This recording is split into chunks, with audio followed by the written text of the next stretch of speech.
So the topic, divine strength and human effort, to make it simple, it's just depending on God's strength, right?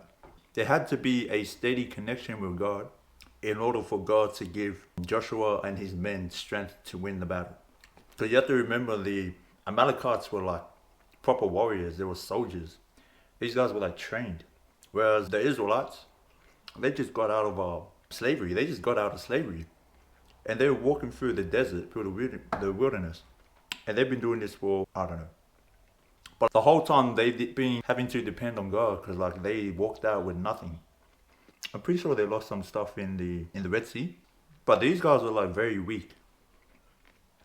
I'm pretty sure they weren't trained to be warriors because they were slaves their whole lives.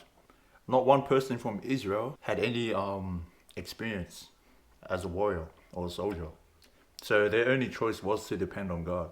That's why when that rod came down, it was so easy for the Amalekites to take over and have the advantage. Because they were proper soldiers fighting against regular people.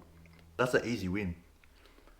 But when Moses held that rod up, it symbolized the connection with God.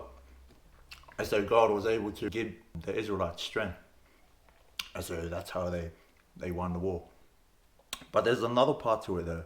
When you ask God for strength in whatever thing that you're working on or working towards, you have to be able to match that with effort. Like you can't pray and ask God for something, but then sit there and wait for it to come. You got to put work into it as well. So if you're praying for something that's big, you got to be ready to put in big effort. And at the same time, maintain that connection along the way. The story was a good example of that. Even for 1 second, if Moses dropped that staff, they would have lost their advantage already.